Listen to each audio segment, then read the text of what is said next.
merujuk kepada selepas gerhana nanti bagaimana sinaran cahaya mataharinya. Adakah sinaran cahaya mataharinya bertambah zat ataupun sinaran cahaya mataharinya berkurangan zat? Sepatutnya itu yang dinilai. Tentu yang dirahmati Allah. Maka berlakunya gerhana matahari, kita tak boleh jadikan manusia sebagai bahan uji kaji. Kenapa? Kerana manusia dilengkapi oleh dua, akal dan nafsu. Akal melahirkan fikiran, nafsu melahirkan perasaan. Jadi apabila tergencat fikiran, manusia masih lagi ada nafsu. Tergencat nafsu, manusia masih lagi ada fikiran, akal fikiran. Walau bagaimanapun uji kaji yang akan dibuat pada binatang, kerana binatang dia tak ada akal, dia tak mampu berfikir. Maka yang ada pada binatang adalah nafsu yang melahirkan perasaan. Baik, macam mana nak habis? Banyak sangat cerita. Maka ayat yang ke-17, ayat yang ke-17 surah Ali Imran, Allah Ta'ala berfirman, as-sabirina was-sadiqina wal-qanitin wal-munfiqin wal-mustaghfirina bil-ashar. Kekasih-kekasih Allah itu ialah orang-orang yang sabar. Kekasih-kekasih Allah itu ialah orang-orang yang benar hati, lidah, perbuatannya. Kekasih-kekasih Allah itu ialah orang yang patuh, taat setia, qanitin. Kekasih-kekasih Allah itu ialah orang yang sanggup berkorban membelanjakan harta di jalan Allah, dan mereka yang memohon ampun kepada Allah di waktu sahur. 5 ciri-ciri kekasih Allah. Bermula dengan sabar. Selepas sabar baru benar.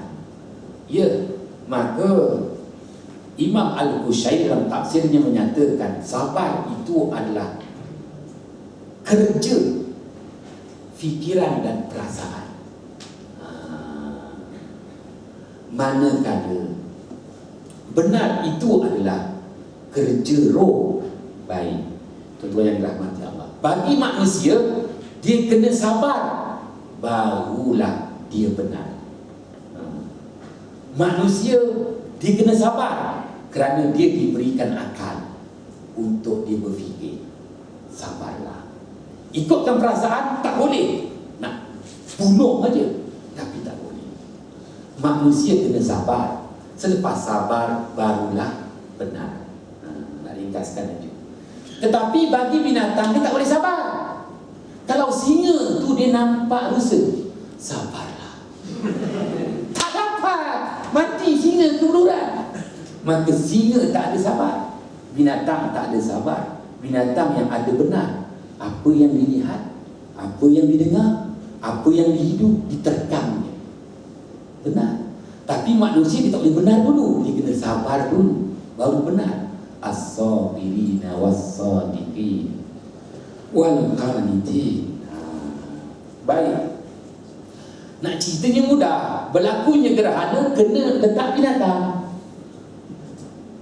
Kerana binatang dia tak sabar, tiba-tiba gelap, dia akan bertindak berdasarkan perasaannya. Faham cakap aku? Manusia tak kisah. Sabar, sabar. Gerhana, sabar. Kenapa tak boleh klaim? Sabar. Binatang, gelap, oh no, dia terus bertindak. Kerana binatang dia tak ada kesabaran, dia ada kebenaran. Kebenaran berdasarkan roh. Roh itu adalah panca indera, penglihatan, pendengaran, hiduan dan deri rasa.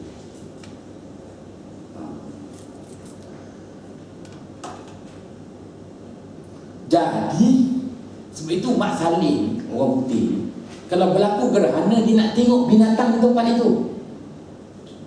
kerana dia akan tahu apa tindak balas binatang di situ. Maka dari situ dia faham, oh, selepas gerhana habuan apa yang ada, habuan apa yang akan hilang. Wah, tempat ni nampaknya tak boleh diteruskan untuk melabur. Dah pelabur-pelabur tinggalkan Malaysia pula. Wah, gerhana separah. Faham cakap aku? Gerhana ni nanti dibawa uji kaji, dia akan dapat lihat. Oh, tak boleh ni.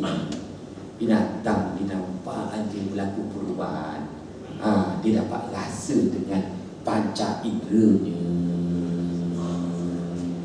Tuan-tuan yang dirahmati Allah.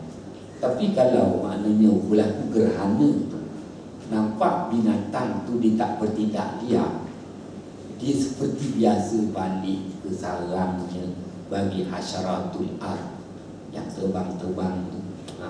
Bagi binatang buas, dia gelap, dia tahu kat mana posisi dia ketika gelap. Wah, maka makna tempat tu masih banyak habuan. Kalau berlaku gerhana, kita akan dengar hiruk pikuk daripada binatang setempat. Maka binatang dia lebih cepat memahami.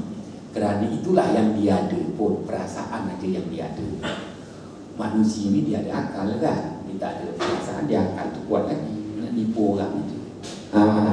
Istilahnya binatang nak tipu siapa? Dia survival lah dengan perasaan yang dia ada. Tuan-tuan yang dirahmati Allah, maka apabila berlakunya gerhana, di situlah kita nak menilai peluang dan harapan yang sering saya sebutkan kepada tuan-tuan. Ayat ketiga surah Al-Buruj, wa syahidin wa masyhud, dan demi yang menyaksikan dan yang disaksikan. Kerana ayat kedua, wal yaumil mau'ud, demi hari yang dijanjikan, hari kiamat.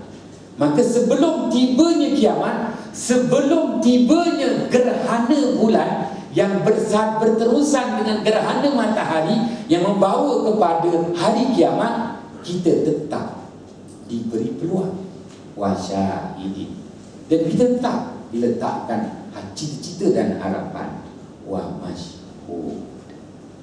Maka selepas gerhana separah nanti, selepas 9 Mac nanti, apa peluang yang masih ada di Malaysia? Ataupun direbut oleh 1.5 juta bangla sahaja. Apa peluang yang masih ada? Wasyahidin, demi hari yang menyaksikan peluang, demi peluang. Wa masyhud, dan demi hari yang disaksikan harapan dan cita-cita. Itu nilai. Kerana gerhana ini berulang-ulang sampai tak ada harapan, tak ada lagi peluang hari kiamat. Baiklah, itu ceritanya. Kalau aku nak cerita lebih-lebih al-uqdah langsung kau tak faham.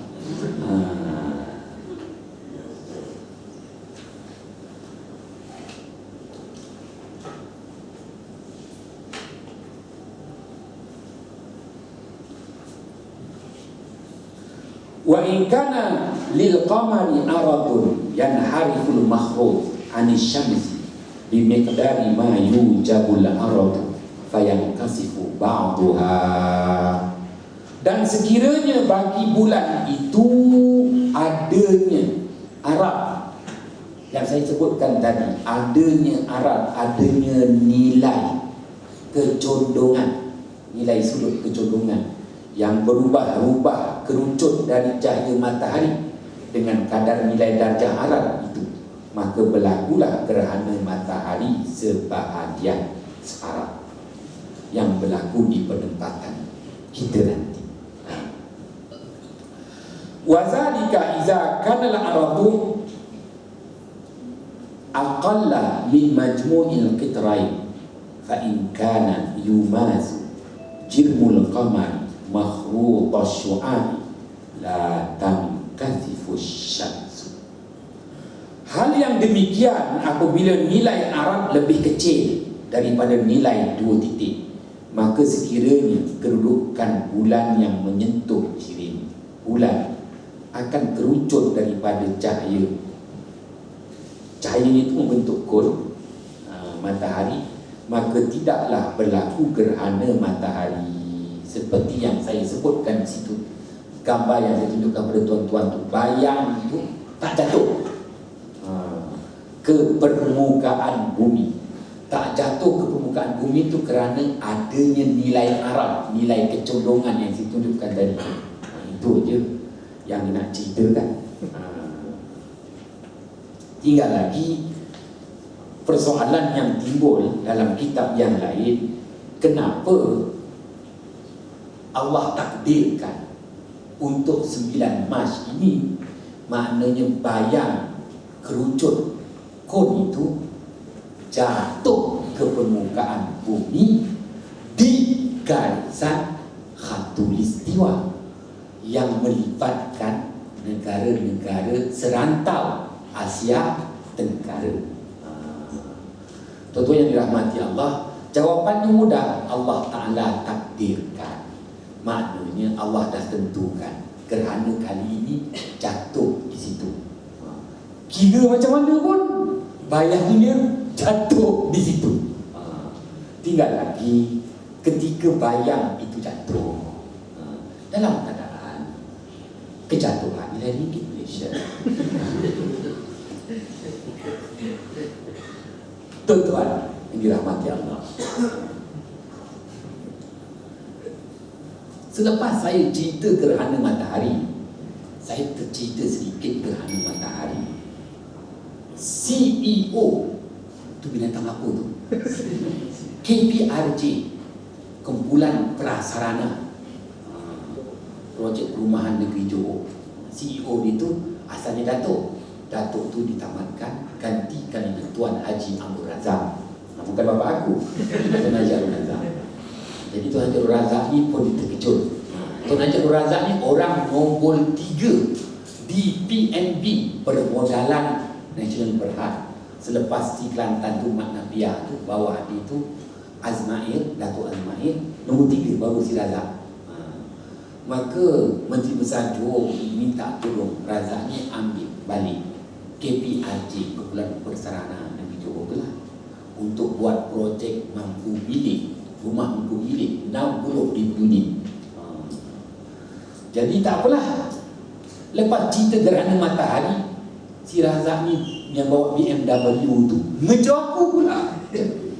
Dia akan cakap projek baik. CEO kejar kerani apa? Gaji dia 68,000 je. Kejar kerani yang gaji 3,000 je. Saya kata, "Jak, aku lampau ni, Jak. CEO aku kejar kerani kenapa?" Tak tolong. Yelah, dah tak laku baru minta tolong. Dia kata KPRJ buat kerjasama dengan satu syarikat Taiwan untuk jual rumah mewah atas nama syarikat Sauki. Oh, nama pun sedap, Sauki.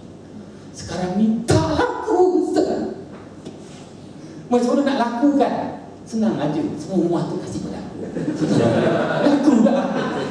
Tuan-tuan yang dirahmati Allah. Jadi saya kata kenapa macam ni? Dia dengar saya cerita gerhana matahari, maka dia mula terfikir, kenapa gerhana matahari ni bakal jatuh di Asia Tenggara? Kerana dia kata dalam keadaan-keadaan yang tak disangka, Singapura akan jatuh ekonominya lebih dahsyat daripada Malaysia. Malaysia cuma jatuh nilai ringgit, tapi kita masih boleh hidup kerana kita ada sumber-sumber yang Allah sediakan. Bagi Singapura, harapan dia pada trading sahaja. Jadi dia kata rumah-rumah dekat Saudi tu asalnya dibeli oleh warga negara Singapura. 30 warga negara Singapura tarik diri. Dia dah bayar deposit 200,000. Kalau harga rumahnya berapa? 200,000 darab berapa? Kalau 200,000 tu 10%. Harga rumah sebenarnya berapa? 2 juta.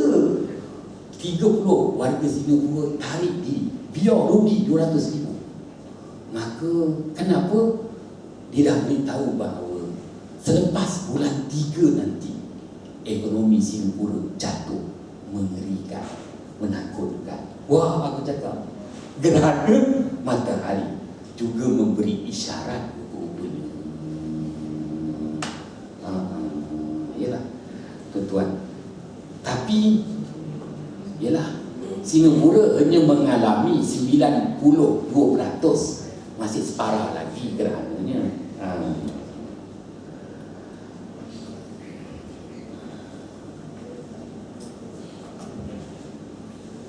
Jadi berlakunya gerhana ini bukan sembarangan. Wasyahidin wa masyhud. Hari yang menyaksikan dan hari yang disaksikan. Ya, penyokong JDT menyaksikan peluang demi peluang dilepaskan oleh pemain-pemain import yang bayar gaji cukup rasa senak selera. Manakala pemain-pemain import JDT diletakkan harapan untuk balas memborosi kawan lawan, hampa mujur main Selangor sepakan penalti terakhir tersasar.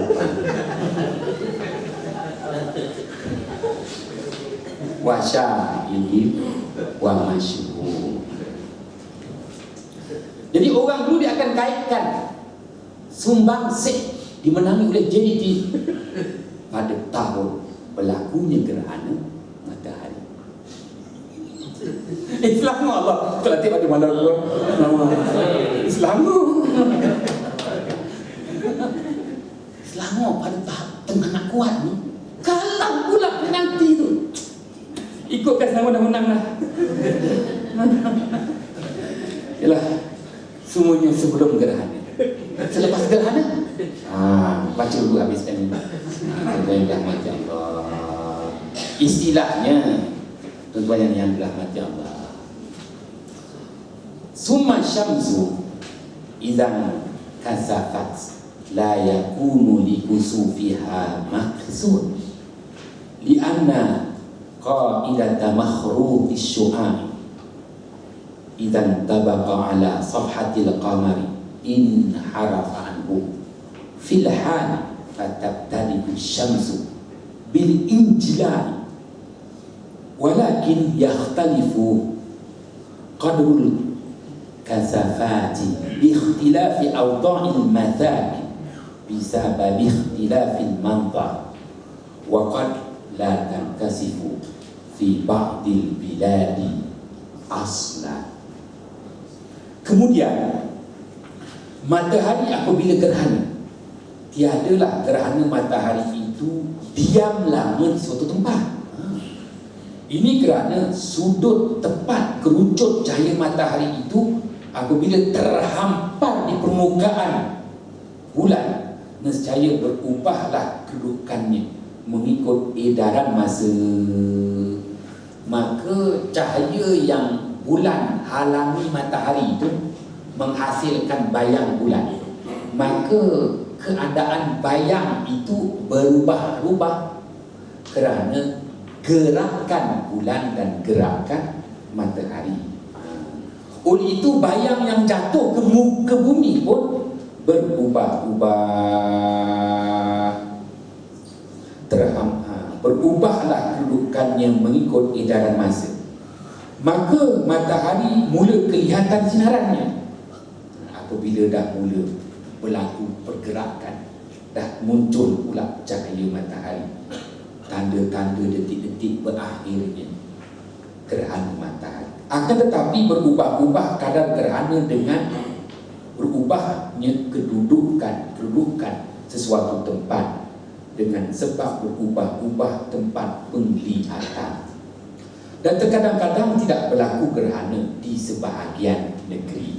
Yang saya nyatakan kepada tuan-tuan, ya, maknanya yang berlaku nampaknya untuk 9 Mac nanti hanya negara-negara Asia Tenggara yang berdekatan dengan garisan khatulistiwa.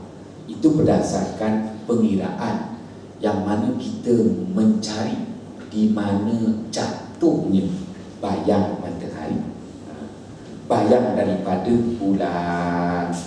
Tuan-tuan yang dirahmati Allah, baik.